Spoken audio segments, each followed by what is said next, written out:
He thought he was above the law, but in one reckless moment, a cop's decision would destroy not only an innocent man's life, but his own. Just 2 minutes after making an arrest, everything changed, and the man in uniform lost everything. Before we start the story, comment below and let us know where you're watching from today. And if you enjoy this video, don't forget to subscribe so you don't miss any future updates. It was just another ordinary afternoon in the city, with people hustling through the streets trying to finish their errands before the day ended. The sun was high, the air warm, and the usual sounds of car horns and street chatter filled the air. For Marcus, a regular guy on his way home from the store, it seemed like any other day. He'd just bought a few groceries, nothing unusual. He was walking down the sidewalk, lost in thought about the dinner he was about to make, when he noticed the flashing lights of a police car pull up behind him. Without any warning, the officer in the car stepped out. Officer Harris. At first, Marcus didn't think much of it.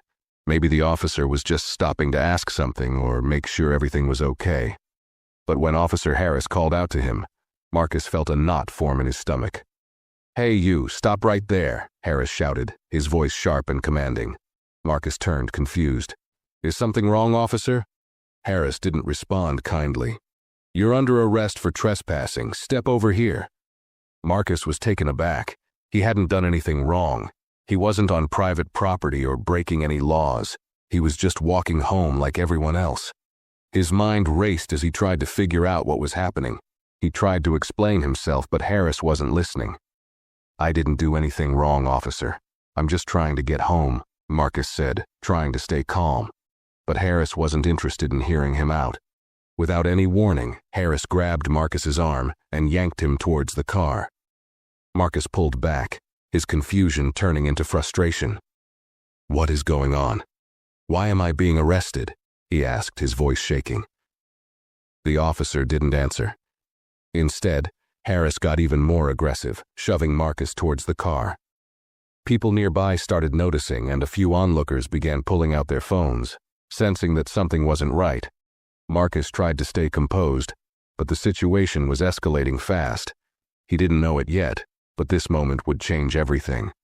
In the next few minutes, Marcus's life and Officer Harris's career would both be changed forever.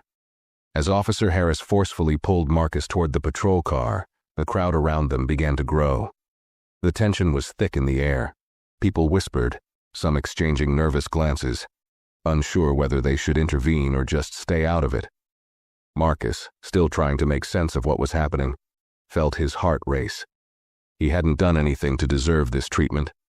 Yet the more he tried to explain, the angrier Officer Harris seemed to get. "Stop resisting. You think I'm playing with you?" Harris snapped, his voice harsh.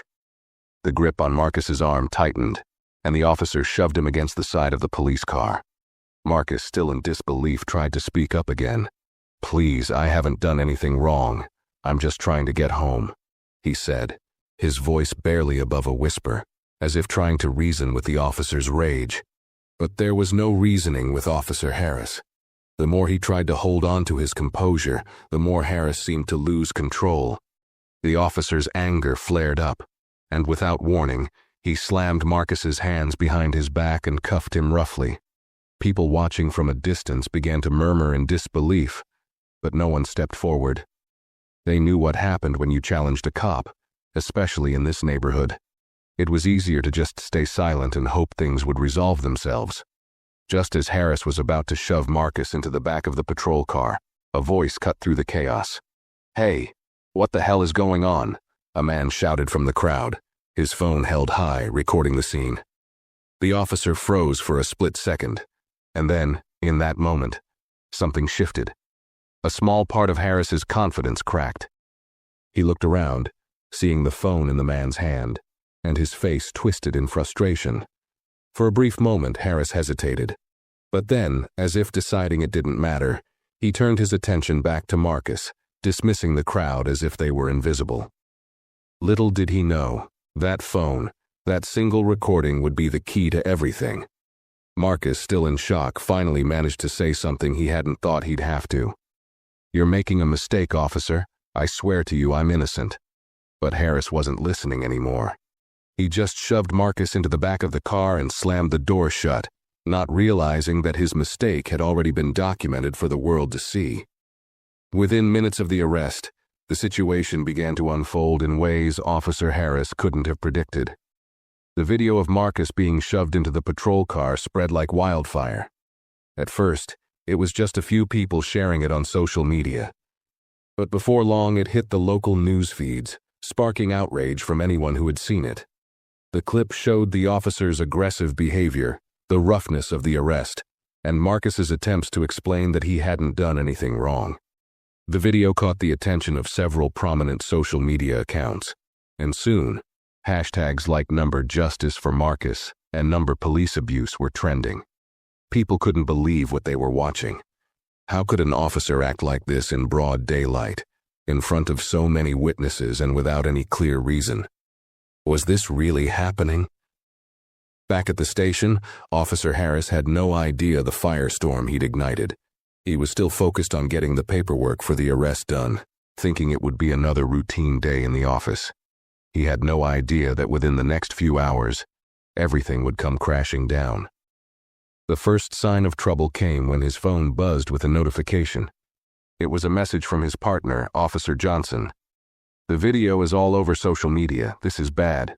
Real bad." Harris froze. The weight of the situation hit him like a ton of bricks. He immediately turned on the news, only to see the video of Marcus's arrest playing on the screen. A news anchor was talking about the incident, with people protesting outside the police department. The anger was palpable. Harris felt his stomach churn. The last thing he expected was to be the subject of public outrage. At that moment, he began to realize the severity of his mistake. This wasn't just a minor misunderstanding that would be swept under the rug. This was different. The city was watching, and this video was spreading faster than he could have ever imagined. He thought of his career, his reputation, and the pressure from his superiors that would inevitably follow. But at that point, it was too late. The damage was already done. By the time the Internal Affairs Department began reviewing the footage, Harris knew that his actions were under intense scrutiny. What he had thought would be a routine day was quickly turning into the beginning of the end for him. His career, his pride, and his future were all hanging by a thread, one thread that he had just snapped with his own hands. The following hours were a blur for Officer Harris. His phone rang non-stop, calls from fellow officers, department officials, and even family members, all trying to get answers. But Harris didn't have any answers. The video was everywhere. It was all anyone could talk about. He tried to justify his actions to himself. Maybe Marcus had been acting suspicious. Maybe he had missed something in the heat of the moment. But deep down, he knew it didn't matter. The damage was already done. The police department acted fast. By the time Harris got a call from his superior, Captain Reynolds, the decision had already been made. "Harris, we're suspending you pending an investigation. You need to come in now," Reynolds said, his voice cold. Harris's heart sank. He was stunned. He had never been suspended before, not for anything. The weight of the words hit him harder than any disciplinary action ever could. Suspended, pending investigation. He sat in his patrol car for a long time after that call, staring at the street outside, knowing he was already being judged. The crowd's outrage, the viral video, the protests, it all felt like it was closing in on him. Harris had never felt so alone. He could already imagine the headlines in the morning news. Police officer caught on video brutally arresting innocent man. He could see the angry crowds outside the department demanding justice. He could feel the pressure mounting from every direction. By the time Harris arrived at the station, things were already out of his control. Officers were whispering in the halls, some giving him sidelong glances. He walked past them, trying to hold his head high, but he could feel the weight of their stares. They weren't looking at him the same way anymore. He could tell they knew the truth. He had messed up. And it wasn't just a small mistake. This was big. Inside the station, Captain Reynolds was waiting for him in his office. The captain didn't waste any time. "We've watched the video, Harris. We're starting an internal investigation. It doesn't look good. This could cost you your job." The words hit Harris like a slap. His chest tightened, his hands clenched at his sides. "I didn't do anything wrong," he tried to explain again, his voice cracking. But the captain didn't respond. Instead, Reynolds gave him a long look as if weighing something heavy. Then he sighed. "You've been a cop for over 10 years, Harris. You should have known better. You're a seasoned officer. You should have de-escalated, not escalated. What happened today? This isn't just about you. This is about the trust people have in the police, and right now, you've destroyed that trust." The words stung. Harris didn't know what to say. There was no defense. There was no excuse. The only thing left was the harsh reality of the situation. His career, the life he had built, was crumbling right in front of him. By the next morning, the story had gone national. News outlets from all over the country were covering the arrest, showing the now infamous video of Officer Harris manhandling Marcus. The public outrage was overwhelming. People from all walks of life were expressing their anger, not just about the brutality of the arrest, but about the blatant disregard for the rights of an innocent person. The hashtags kept trending, and the pressure on the police department intensified. Within the department, the mood had shifted. What had been a group of officers working together now felt more like a team of individuals, each one quietly watching the others. Harris's colleagues, the ones who used to chat with him during breaks, now avoided eye contact. They were all waiting for the inevitable fallout, and as much as they tried to keep their distance, whispers about the incident spread like wildfire through the building. It wasn't just Harris's job on the line anymore. It was the department's reputation. The phone call came early. Captain Reynolds had been briefed by the higher-ups, and now the decision was final. "Harris, we're letting you go," Reynolds said flatly. "Effective immediately." The words barely registered in Harris's mind. His body went numb as the captain's voice continued, outlining the formalities of his termination. Harris stood there in his uniform, trying to grasp what was happening, but it felt surreal. Just hours before, he had been a police officer, a man with respect and authority. Now he was nothing more than a former cop with a ruined reputation. As Harris gathered his things, his mind kept going back to Marcus. What had he been thinking when he made the arrest? Why had he been so quick to react, so eager to prove a point? He should have known better. He should have listened to Marcus when he said he was innocent. But now, it was too late to go back and change anything. By the time he left the building, it felt as if the weight of the world was on his shoulders. As he walked to his car, he noticed the reporters gathered outside the station, cameras pointed his way. He could hear the faint click of shutters as they took pictures of him walking out, his face a mix of defeat and disbelief. His entire career, everything he had worked for, was now reduced to a few moments caught on camera. A career built on years of service had ended in an instant. And it wasn't just his job at stake now. The media had picked up on his personal history, his past arrests, complaints about his conduct, and even rumors of prior instances of excessive force. The video had opened up a floodgate of scrutiny, and Harris couldn't escape it. Everywhere he turned, there it was, his face, his actions, his downfall. He didn't even have time to process what had just happened before the public outcry turned into something else. Protesters showed up outside the police station, demanding justice for Marcus and calling for police accountability. The department had to beef up security, worried that things would escalate further. And amidst all of this chaos, Harris could do nothing but watch as his world crumbled. The irony wasn't lost on him. He had once been the one showing up to control the chaos. Now he was the one who had caused it. As the day dragged on, the public outrage continued to grow. The protests outside the police station intensified. People from all walks of life, families, activists, even people who had never protested before, gathered to voice their anger over what had happened. Signs demanding justice for Marcus were held high, with messages like "No justice, no peace," and "End police brutality" painted in bold letters. The chants grew louder and more forceful with every passing hour. Marcus, for his part, had been released later that evening. The charges against him had been dropped, but that didn't mean the damage was undone. His face, too, had become known to millions. The video of the arrest had already sparked a conversation about police brutality, racial profiling, and the growing divide between law enforcement and the communities they were sworn to protect.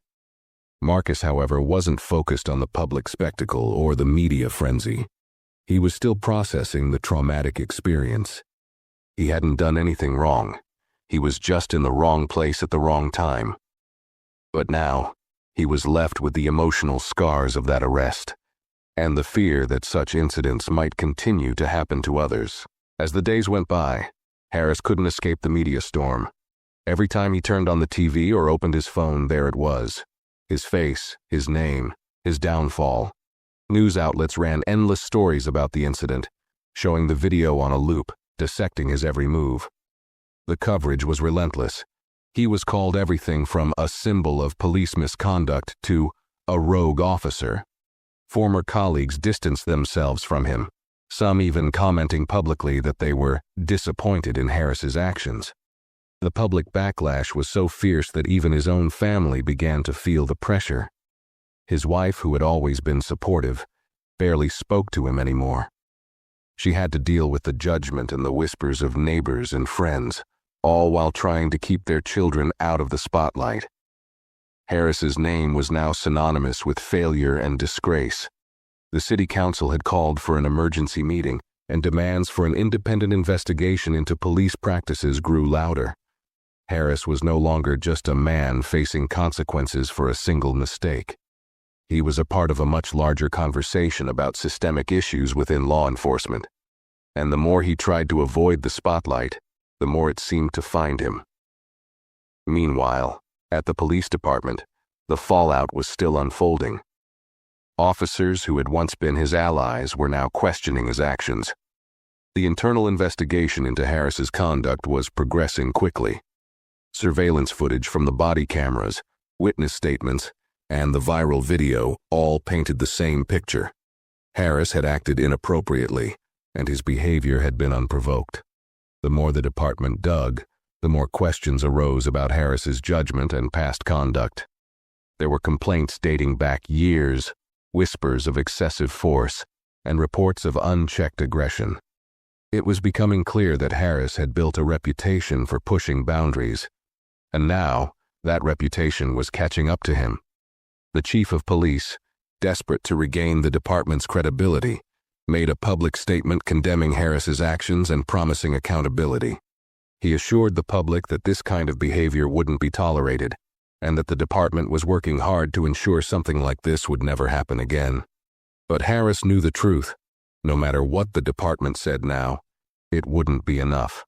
His actions had already tarnished the reputation of the entire force.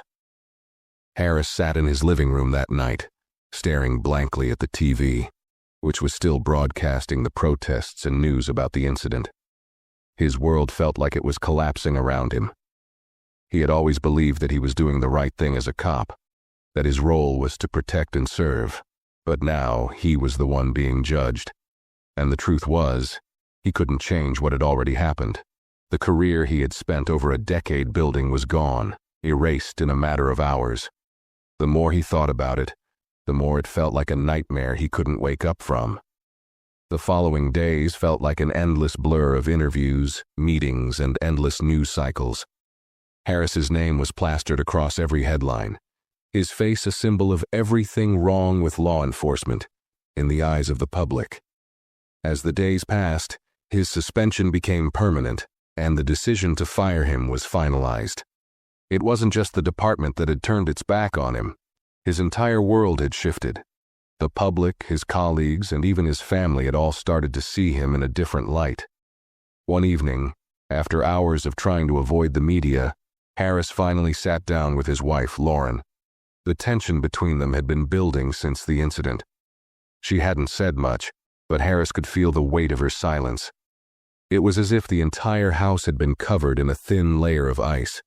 No matter how hard they tried to talk, it always seemed like something was missing. Lauren looked at him, her face tired, a little worn from the stress. "Do you even realize what you've done?" she asked softly, the words hanging in the air. Harris opened his mouth to respond, but the truth was he didn't know how to explain it. How could he explain something he still couldn't fully understand himself? "I didn't mean for any of this to happen," Harris finally said, his voice low. "I was just trying to do my job. I didn't know it would spiral out of control like this." Lauren shook her head. "That's the problem, Chris. You didn't think. You acted without thinking. You didn't listen to him. You didn't listen to Marcus."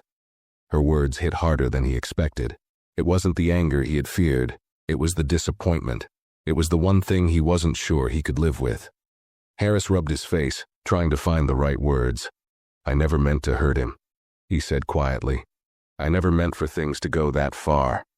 It just happened." Lauren's eyes softened, but her voice remained firm. "And now you have to live with the consequences. Not just for you, but for him too.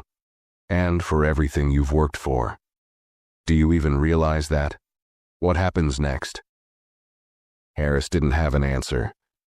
The truth was, he didn't know what happened next.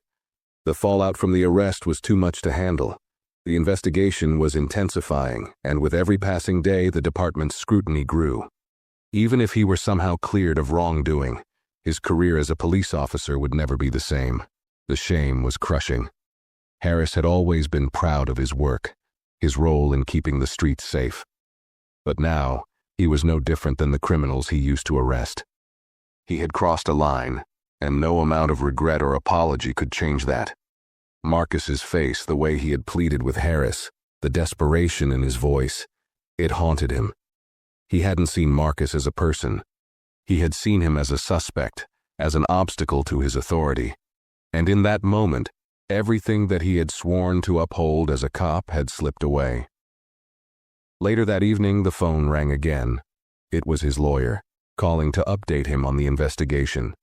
But before Harris could even ask what the next steps were, his lawyer spoke in a tone that he already knew wasn't good. "The department's looking into your history," his lawyer said. "They're reviewing your past conduct, complaints, everything. It doesn't look like it's going to end well, Chris. They want to know if this was an isolated incident or if this is part of a bigger problem." Harris felt the blood drain from his face.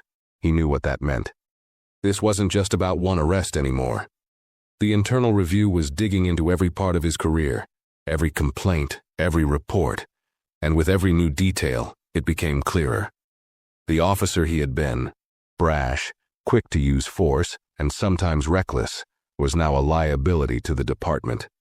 Harris wasn't just fighting for his job anymore. He was fighting for his dignity, his reputation, and for a future that no longer seemed certain. His thoughts wandered back to Marcus. What did he think now? Was he angry, relieved? Or maybe he was just trying to move on, to forget the whole nightmare ever happened. But for Harris, there was no moving on. Every step forward felt like a reminder of how badly he had messed up. And as the days passed, it became harder to escape the truth. His career was finished. And worse, the person he had wronged had every right to be angry. Harris had no idea how to face Marcus, or anyone else, ever again. As the investigation into Officer Harris's conduct deepened, the pressure only mounted. It was no longer just the department that was scrutinizing him. Public figures, civil rights groups, and local leaders were all weighing in. The case was turning into something much bigger than a single officer's mistake. It had become a symbol of systemic issues in law enforcement. People wanted answers, and they weren't going to stop until they got them. The Internal Affairs Division had already begun gathering all the relevant information about Harris's history on the force. They were looking at every complaint filed against him, every incident where his use of force was questioned. And there were a few. Harris had always brushed them off, telling himself that it came with the job, that sometimes you had to push people to get the job done. But now, those past incidents were resurfacing, one by one, and they painted a picture of an officer who had failed to respect the very principles he had sworn to uphold. The department had also reached out to Marcus, wanting to get his account of what had happened during the arrest. The video, of course, was clear, but they needed a full statement from him for the record. It was no surprise that Marcus agreed to speak. After all, he was no longer just a bystander in this situation. He was at the center of it. His words would carry weight, and they would likely be the deciding factor in whether Harris would face criminal charges. When Marcus spoke to investigators, his account was calm, but every word seemed to carry the weight of everything he had endured. He told them how he had been simply walking home, minding his own business, when Officer Harris approached him. He described how Harris had accused him of trespassing without any real explanation. And then how Harris's tone shifted from aggressive to violent. He spoke about how Harris didn't listen to him, how he tried to explain that he hadn't done anything wrong, and how Harris didn't care. The worst part, Marcus said, was that he had tried to stay calm. But the more he tried to reason with the officer, the more Harris escalated the situation. "It wasn't just about me," Marcus said to the investigators, his voice steady. "It was about how this officer treated me like I wasn't even human. He didn't listen, he didn't care. He just assumed I was guilty because of the color of my skin. And now my whole life is turned upside down. I'm just glad I'm still here to talk about it."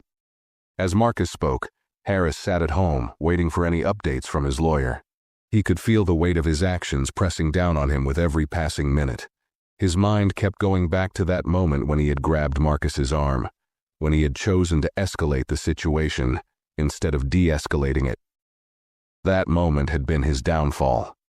It was a split-second decision, but one that would cost him everything. The worst part was that Harris couldn't even defend himself properly. The video of the arrest had already gone viral. It had been shared by thousands of people, many of whom had added their own commentary, expressing their anger and disbelief at the officer's behavior. Harris's side of the story didn't seem to matter anymore. No one cared about his past record or his intentions. The video told its own story, and it was impossible to argue with what people saw with their own eyes. As the days passed, Harris began to realize something else. The longer this dragged on, the more he felt like an outsider in his own life. His colleagues at the station were starting to treat him differently. There was no camaraderie anymore, no friendly banter in the halls. They were all distancing themselves from him, some with subtle gestures, others with cold stares. Harris wasn't just a disgraced cop.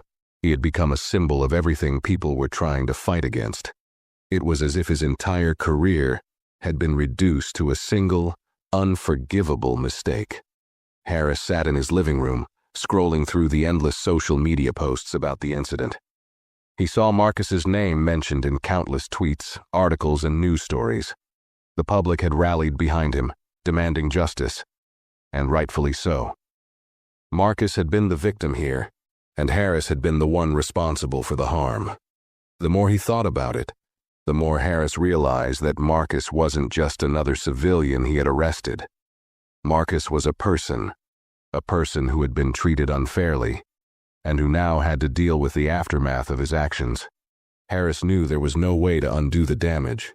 He couldn't take back the way he had treated Marcus. He couldn't fix what had been broken in the department.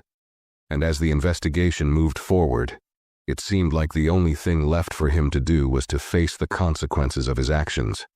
There was no escaping the truth. He had failed, and now he was paying the price. The days seemed to drag on, each one more suffocating than the last. Officer Harris could feel the walls closing in. Every time he left the house, he was confronted with reminders of the scandal. News trucks lined the streets outside the police station. The protests continued outside the precinct, with more and more people joining in, demanding justice not just for Marcus, but for the system that had failed so many. Harris could see the anger in the eyes of the crowd, but also something else, something deeper. It wasn't just about one officer. It was about a system of power that, too often, abused that power to control and intimidate those who were the most vulnerable. The worst part was that the department was in damage control mode. Every public statement made by the chief or the mayor seemed like an attempt to deflect blame. The message from the department was clear. This was an isolated incident, and it would not be tolerated. But Harris knew the truth. The truth wasn't that his actions were an anomaly. It was that the system itself had allowed officers like him to operate with impunity. He had been part of a culture that turned a blind eye to misconduct, that failed to address the underlying problems that led to incidents like his. The internal investigation continued, and as it did, more and more people began to come forward with their concerns about Harris's past behavior. Several former colleagues spoke about the times they had witnessed his temper, his tendency to escalate situations instead of de-escalating them.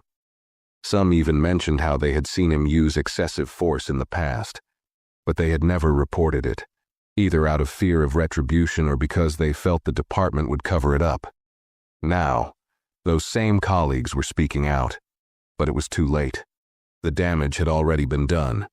It didn't help that the media continued to hammer away at the story. News anchors replayed the arrest video over and over again, dissecting every frame, every moment of aggression. There was no escape for Harris. Every time he checked his phone or turned on the TV, his face was there, his name associated with one of the most controversial moments in recent memory. It wasn't just the police force that was watching him. It was the whole world. Meanwhile, Marcus had become something of a hero in the eyes of the public. The victim of an unjust arrest had been elevated to a symbol of resistance, a voice for those who felt they were regularly targeted and mistreated by law enforcement. News outlets sought him out for interviews, and the social media world rallied behind him, supporting his claims, sharing his story. But through it all, Marcus remained humble. He hadn't sought out fame or recognition, he just wanted justice. Marcus's decision to speak out had been brave, but it had also opened him up to a new kind of scrutiny. He was no longer just a man who had been wronged. He was now a part of a much larger conversation about police reform, racial justice, and accountability. He knew this, and while he felt a sense of duty to keep speaking out, he also began to feel the weight of it all. The world was watching him too. He couldn't escape the constant reminders of what had happened to him either. But through it all, Marcus kept his focus on one thing, making sure that Harris didn't walk away from this without facing the full consequences of his actions. Harris, like many officers before him, needed to be held accountable. He needed to understand that what he had done wasn't just a mistake. It was a failure that affected more than just Marcus. It affected the whole community. For Harris, the moment of reckoning was coming. The internal investigation was nearing its conclusion, and with it, the department was beginning to make its decisions. It was clear that Harris's career was over, but what remained uncertain was whether criminal charges would be filed. The more the investigation uncovered, the more Harris began to realize that it wasn't just his job that was at risk now. His entire future, his freedom, was hanging in the balance. And no matter how hard he tried to hold on to the idea that he had acted in good faith, the evidence was overwhelming. He had crossed a line that could not be uncrossed. As Harris sat at home that night, staring at the same news footage of his arrest of Marcus, he couldn't help but feel like he was drowning. His career was over. His reputation was in tatters, and worse, the person he had hurt the most, the man he had unjustly arrested, was now demanding accountability, and rightly so. Marcus deserved justice, and Harris knew that he was the one who had to pay the price. The decision came down like a hammer. Officer Harris's internal investigation was complete, and the findings were damning. The department had already made it clear that his actions were inexcusable. The excessive force used during Marcus's arrest, the complete disregard for protocol, and his failure to de-escalate the situation were all clear violations of departmental rules. But what made it worse was his history of similar incidents, each one swept under the rug until now. What had once been small complaints about his behavior had now snowballed into a full-blown crisis, one that Harris could no longer deny or escape. The police chief made the announcement early one morning. Officer Chris Harris has been terminated from the force, effective immediately, the statement read. His actions do not reflect the values of this department, and he will no longer serve as a law enforcement officer. Harris couldn't bring himself to watch the announcement. He already knew what it would say. The words stung, but they didn't surprise him. He had known his fate since the moment the video went viral. The department had no choice but to sever ties with him. The public outcry, the pressure from activists, and the scrutiny of the media made his position untenable. They had to make an example of him.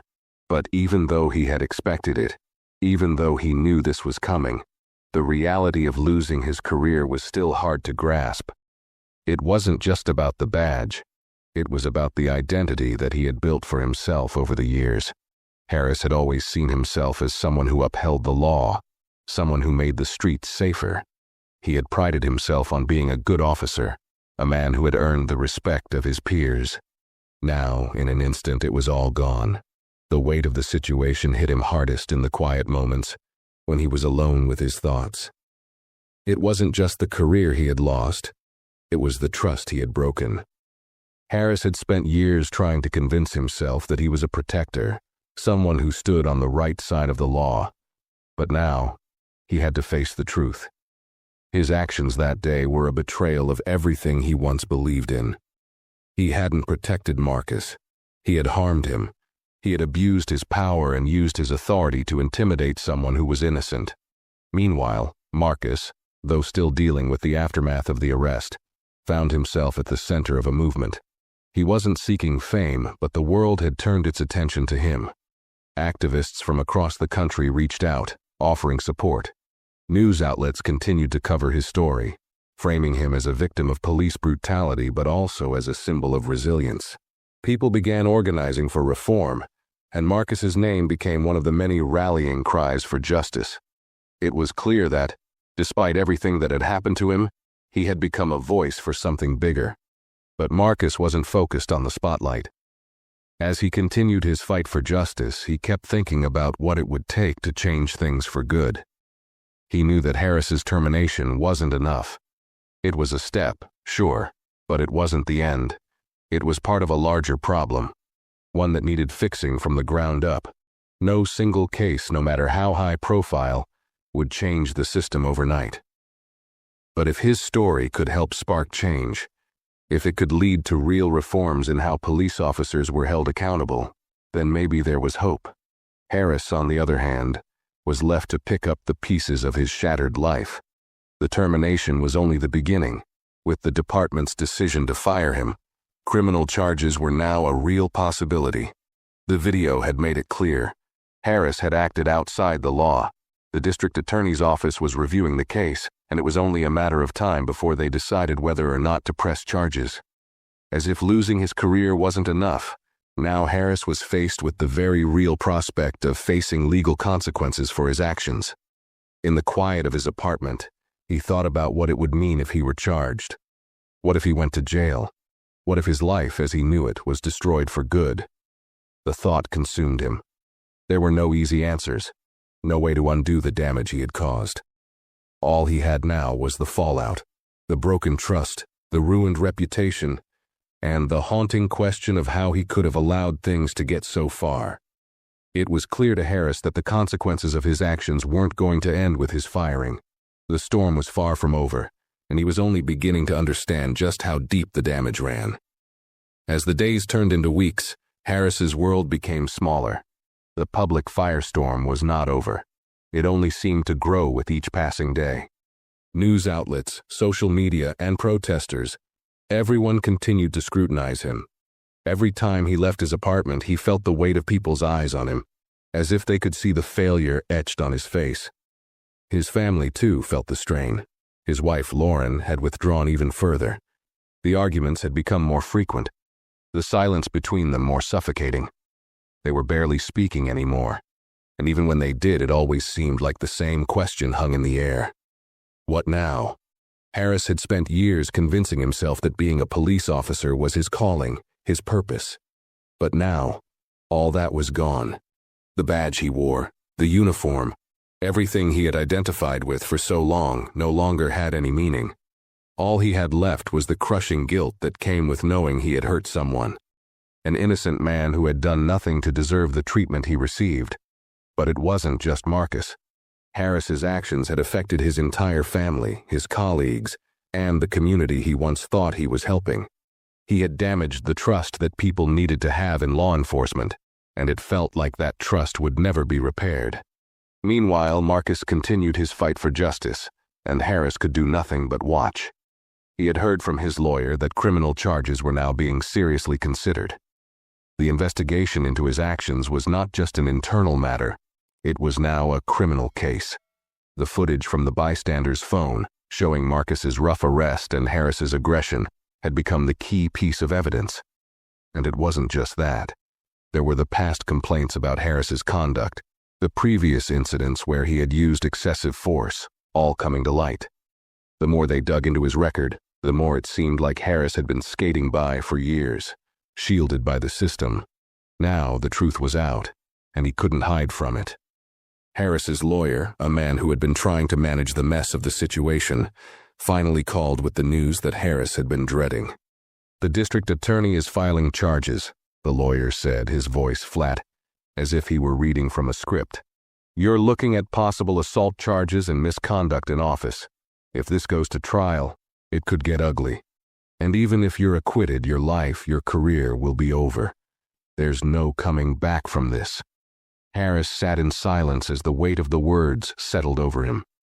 The criminal charges felt like the final nail in the coffin. It wasn't just that he had lost his job. Now his freedom was at risk. The department had already severed ties with him, but the courts could take everything else. It was hard to imagine what his life would look like after all of this, whether he would ever be able to hold his head up again. He had crossed a line, and now the consequences were more severe than he had ever anticipated. As Harris prepared to face the legal consequences of his actions, the community's response was mixed. For some, the charges were a step toward accountability, a small victory in the long fight for justice. The protests continued, and calls for police reform grew louder. There were those who believed that Harris's firing and the potential charges against him were just the beginning, that systemic issues needed to be addressed before real change could happen. For them, this was a symbolic victory, one small example of how the system was being held to account. But for Marcus, the situation was far from simple.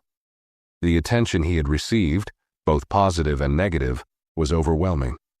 He had never wanted to be a symbol, never wanted to be thrust into the spotlight.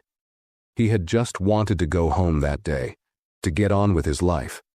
But now he was part of a much larger conversation, one about race, justice, and policing in America.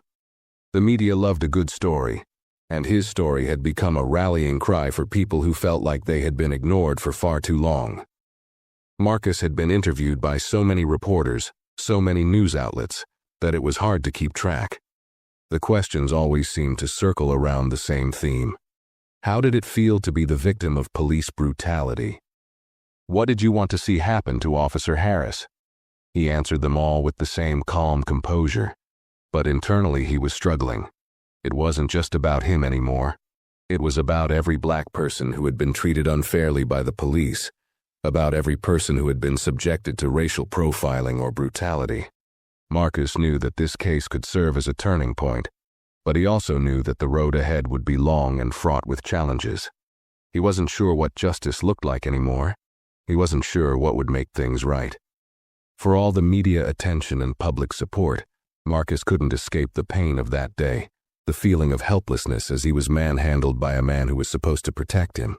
He couldn't forget the way Harris had treated him, like he wasn't even human. Justice wasn't just about convicting Harris. It was about changing the system that allowed things like this to happen in the first place. As the legal proceedings moved forward, Marcus focused on the bigger picture. The world was finally paying attention, but there was so much more to do. There were still countless stories like his, stories of people who had been wronged by those who were supposed to protect them. And until things changed on a fundamental level, there was no real victory to celebrate. Not yet. For Harris, the path ahead seemed clear, but it was not one he was eager to walk. He had no illusions about his future.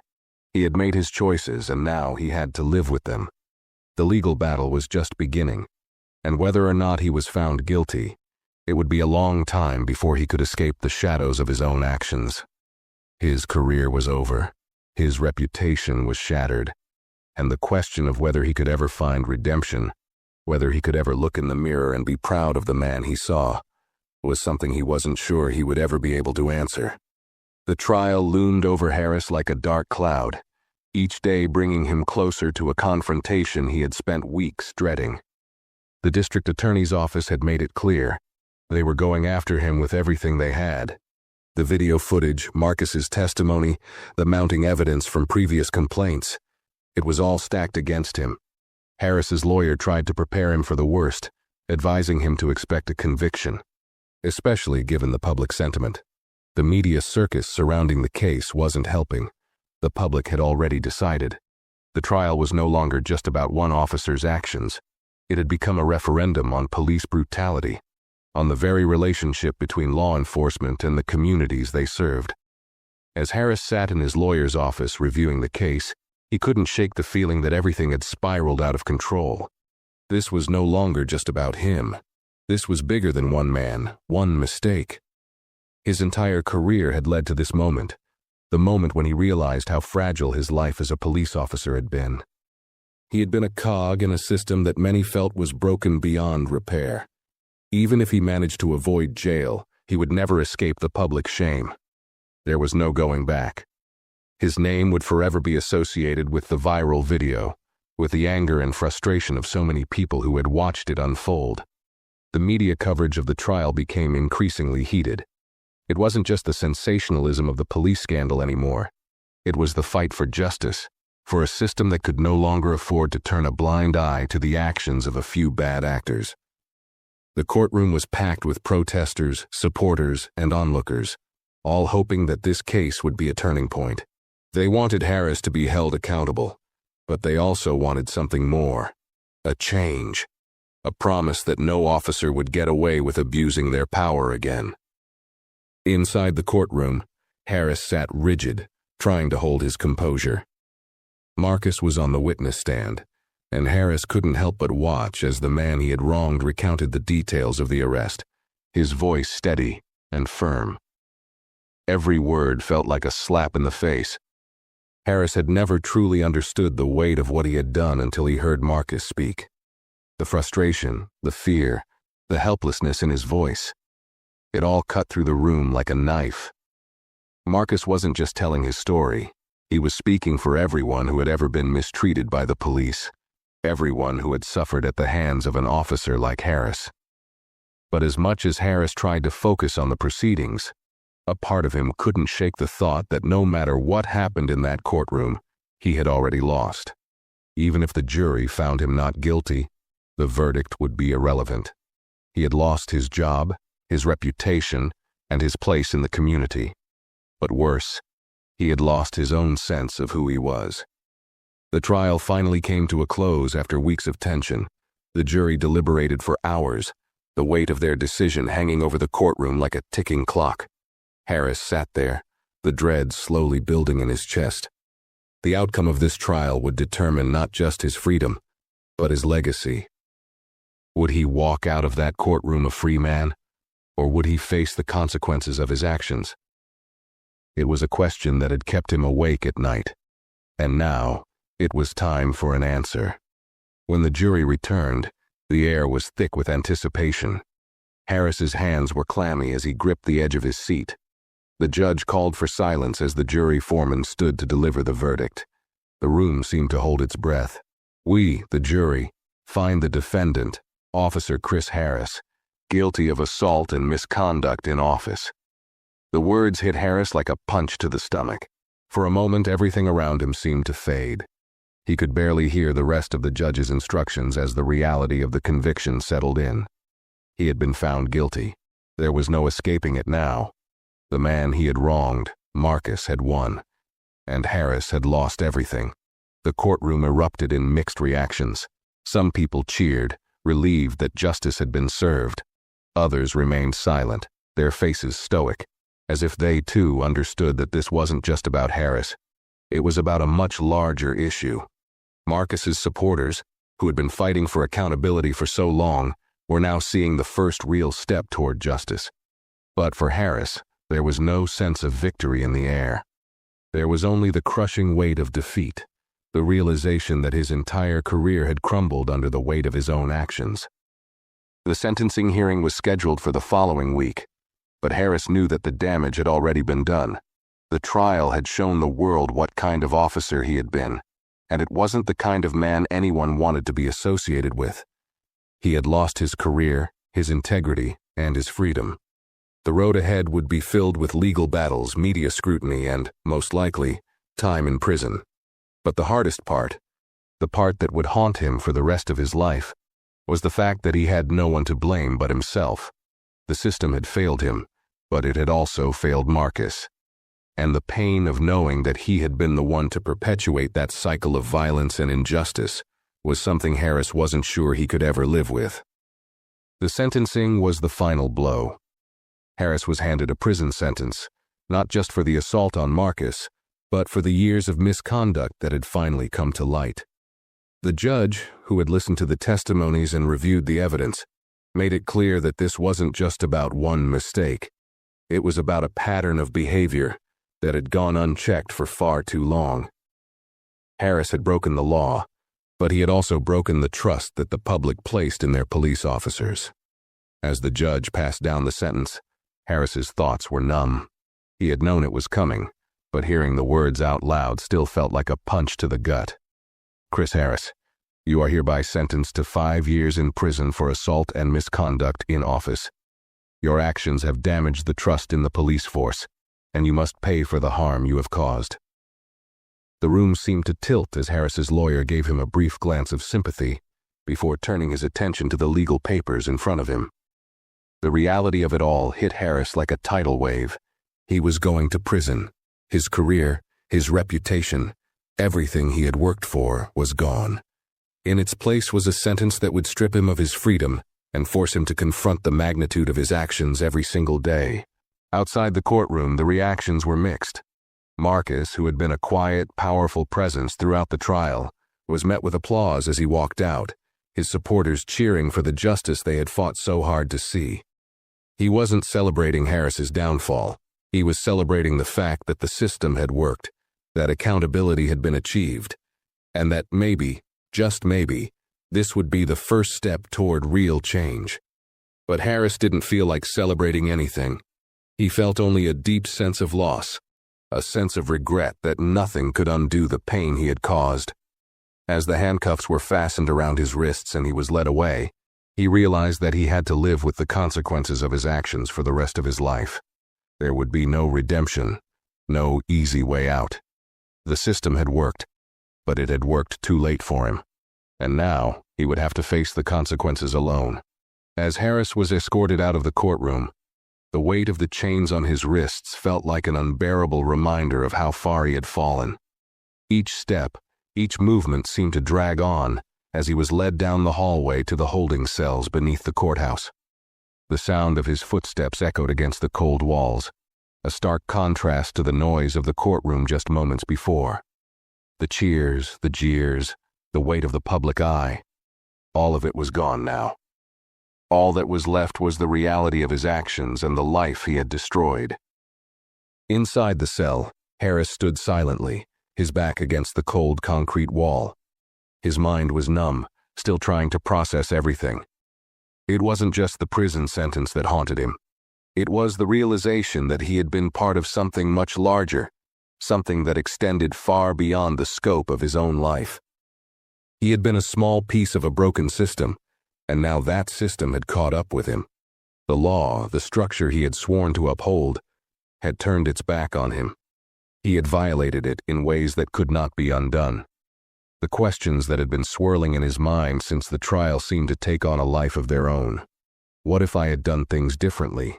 What if I had just listened to Marcus, let him explain himself, and de-escalated the situation? Could things have turned out differently? Harris could never know the answer to those questions, and that was what gnawed at him the most. The what-ifs haunted him, but he also knew that he would have to live with them for the rest of his life. The guilt wasn't something that could be washed away in a few years. It was too deep, too ingrained in who he had become. In the days that followed, Harris found himself spending more and more time in his cell, thinking about everything he had done. The isolation was a constant companion. Prison wasn't what he had imagined. He had expected it to be harsh, but nothing prepared him for the crushing loneliness, the sense of betrayal from those he had once called colleagues, and the shame that followed him everywhere. His lawyer had warned him that he would be facing time in a high-security facility, a place where former cops weren't exactly welcome. He would have to watch his back, keep his head down, and try to survive. There were no visits from family. His wife Lauren had left him soon after the sentencing. The emotional toll of his actions had been too much for her. She had tried to support him, but in the end, the truth was too heavy to bear. She couldn't stay with a man who had caused so much pain, not just to Marcus, but to their family. Harris couldn't blame her. In fact, a part of him understood it. After all, what kind of future could they have now? What kind of relationship could they rebuild after everything that had happened? And then there was Marcus. Harris had heard from his lawyer that Marcus was doing well, that he had used his newfound platform to speak out about the need for police reform. He was still advocating for change, fighting for a system where people like him, innocent men who were targeted because of their race, wouldn't have to live in fear of being brutalized by the very people who were supposed to protect them.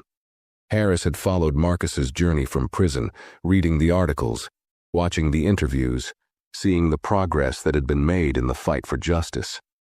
The irony was that Marcus, the man he had wronged, was now leading the charge for the change Harris had failed to see when it mattered most. The world outside was shifting. People were paying attention to the conversation Marcus had started, the one that so many people had been silenced from having. Harris couldn't help but feel the sting of his own failure, knowing that he had played a part in that silence. He had been one of the people that had perpetuated the very systems he was now watching crumble. And in that, he realized the full extent of his mistake. It wasn't just about the arrest. It was about a larger issue that needed addressing, an issue he had been too blind, too stubborn to see. Weeks turned into months, and Harris spent more time reflecting than he ever had before. The regret was constant, and yet, there was something else that began to grow inside him, something he wasn't sure how to deal with. Could he ever make amends? Could he find a way to contribute to the fight for justice, to help right the wrongs he had caused? He didn't know. Maybe there was no redemption for someone like him, but the idea of simply serving his time and walking away with nothing but his shame didn't sit right with him. Harris's cell was his only companion now, and in that isolation, he started to do something he hadn't done in years. He started to listen. He listened to the stories of the other inmates, to the pain and frustration they carried with them. He started reading books about the history of policing, about systemic racism, about the stories of black men and women who had been mistreated by officers like him. Each story he read, each story he heard, felt like a mirror being held up to his face. And the reflection staring back at him wasn't someone he recognized. Somewhere deep down, Harris knew that his journey wasn't over. Prison would be his reality for the foreseeable future, but it was also where he would face the hardest truth of all. He had to change. For the first time in his life, Harris understood what it meant to truly be held accountable, not just by the justice system, but by himself. And the hardest part was that he couldn't undo what he had done. The damage had already been done to Marcus, to his family, to the community he had betrayed. But maybe, just maybe, through self-reflection, he could find a way to make things right, in whatever small way that might be. Whether it was finding a way to advocate for change from within the prison system, or sharing his story to warn others, Harris realized he had to do something. For now, though, all he could do was sit in the quiet, his thoughts his only company. Months passed, and Harris's life in prison was slowly taking shape into something that felt unrecognizable. The days were long, filled with monotonous routines, and the constant hum of an oppressive reality that wrapped itself around him like a thick fog. The guilt was always there, but as time went on, it became something he could not escape. It wasn't just the weight of his conviction or the hard walls of the prison that defined his days. It was the heavy presence of his own conscience. Harris had become a different man in the sense that he was now living with a clarity he hadn't had in years. There were moments, in the silence of his cell, when his thoughts would wander back to the day he arrested Marcus, the brutality of it, the confusion on Marcus's face, the way his resistance had been met with violence instead of understanding. Every time the memory resurfaced, it felt like a fresh wound. But over time, those wounds had begun to heal, not because they were gone, but because Harris had started to face them, to dissect every decision he had made that day. He had been so blind, so arrogant, so convinced that his badge gave him the right to control the situation, to dominate it, without any thought for the man standing in front of him. But Marcus had been a person, a human being with hopes, dreams, and a right to live his life free of fear. Harris had ignored that. He had violated that, and he was paying for it now. In the early days of his sentence, Harris had been consumed by anger. Anger at Marcus, anger at the system, even anger at himself. But the anger eventually faded, replaced by a deep, aching sorrow. He would never be able to undo the damage he had caused. But in the long, quiet hours of his confinement, Harris had come to understand that sorrow wasn't enough. Regret, as powerful as it was, couldn't be the end of the story. If there was any hope for redemption, it would come from action. Real, concrete action. One of the things that had struck him the most was the way the other inmates had responded to him. At first, he had been isolated, a former cop in a prison where many had experienced firsthand the brutality he had represented. He was hated, mistrusted, and treated like an outsider. His name had spread through the facility like wildfire. He was the cop who had brutalized an innocent man, and in this place, there was no forgiveness for that. He had been threatened, harassed, and avoided by most. But as time wore on, he began to notice something unexpected. Some of the inmates had begun to listen to him. They wanted to hear what he had to say about the arrest, about the way the system worked, about his views on law enforcement and the injustices people like them had suffered at the hands of officers like him. Harris didn't know how to feel about this newfound attention. On one hand, he felt a strange sense of responsibility. Maybe this was his chance, his one opportunity to make a small difference, to start paying back the debt he owed. On the other hand, he knew he didn't have the right to stand in front of anyone and preach about justice, not after what he had done. The hypocrisy was suffocating. But despite his internal struggle, he began to speak out, tentatively at first, but over time, more openly. He started small, sharing his experiences, acknowledging his failures, and openly discussing how his own actions had harmed not just Marcus, but the community, the department, and the very people he had sworn to protect. He spoke about the mistakes he had made, the systemic issues that allowed officers like him to go unchecked, and the deep rot that had taken root in the very institutions meant to serve justice. It wasn't easy. The inmates didn't just accept him. They challenged him, questioned his motives, and called him out on his past. But for Harris, the challenge wasn't just a way to defend himself. It was a way to finally begin confronting the man he had been. The man who had abused his power, who had thought that the badge was a shield from accountability. And little by little, he began to see a change, not just in how others viewed him, but in how he viewed himself. Harris still couldn't undo what he had done, but he could take responsibility. He could work to understand the harm he had caused and commit to being a part of the conversation on reform, even from inside the prison walls. One evening, sitting in the dim light of his cell, Harris found himself writing. He had started keeping a journal, a place where he could put down his thoughts, his regrets, his hopes. It wasn't much, but it was something. He wrote about Marcus, what he imagined Marcus's life had been like after that day, what his own life might have been had he not made that fateful decision. He wrote about the fight for justice, about police brutality, about systemic racism, and about how he had been a part of that system. He wrote about the inmates he had met, men who, like him, had made mistakes, but who had also seen the flaws in a system that failed them time and time again. In one of his journal entries, he wrote, "I never thought I'd end up here. I never thought I'd be the one paying the price. But I am. and I deserve to be. I took away someone's dignity, and now I'm paying the price for it. But maybe, just maybe, I can use this time to make it right. Not for me, but for the people I hurt, for Marcus, for all of them. The more he wrote, the more he realized that his journey toward redemption wasn't going to be a linear one. There would be no quick fixes, no easy answers. But what he had begun to understand was that change, real change, had to come from within. The system wasn't going to fix itself. People like him, officers, lawmakers, citizens, had to make that change happen, one decision at a time.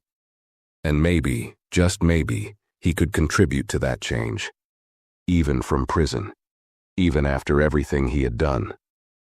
But the road to redemption was still long, and Harris wasn't fooling himself into thinking that a few words or actions could erase the years of harm he had caused. He would have to live with his mistakes for the rest of his life, but he wasn't going to let those mistakes define him forever. In the silence of his cell, Harris finally understood what it meant to truly face the consequences of his actions, and it was the hardest thing he'd ever had to do. Years passed, and Harris's life inside the prison walls became something far different from the life he had once known. He had become a man defined not by his badge, but by the scars of his past decisions. The prison had forced him to confront the reality of who he was, the mistakes, the arrogance, the brutality, and to slowly, painfully begin the long road to understanding. His days were no longer filled with anger or denial, but with quiet reflection and a determination to change, even if it was in the smallest ways. Harris knew he would never be free of the guilt, the shame. He knew that no matter how many journal entries he wrote, no matter how many conversations he had with fellow inmates about justice and reform, he would never undo the harm he had caused. But he could change. And, perhaps more importantly, he could try to make a difference, no matter how small, for the people he had wronged. The system that had once protected him, that had allowed him to operate without consequence, had also failed Marcus, and countless others like him. That reality weighed heavily on Harris every day. The more he spoke with the other men in the prison, the more he understood how many of them, like him, had fallen victim to the very system they had once thought would protect them. There were men here who had been victims of over-policing, racial profiling, and a broken justice system. Some had made mistakes, yes, but others had been caught up in a system that showed them no mercy. Harris had become a reluctant listener, hearing stories of violence and unfair treatment, and for the first time, he was no longer the one standing in judgment. He was the one listening, the one trying to make sense of a system that was failing so many. One afternoon, after a long conversation with an inmate who had spent years fighting a wrongful conviction, Harris sat in his cell and felt the weight of everything he had come to realize. He had been on the other side of the badge for so long, standing as a representative of the law. But now, he was standing on the other side, hearing the stories of those he had once judged. Some of these men had been victims of the same system that had protected him, and it dawned on him that he, too, had been a victim, just not in the way he had ever imagined.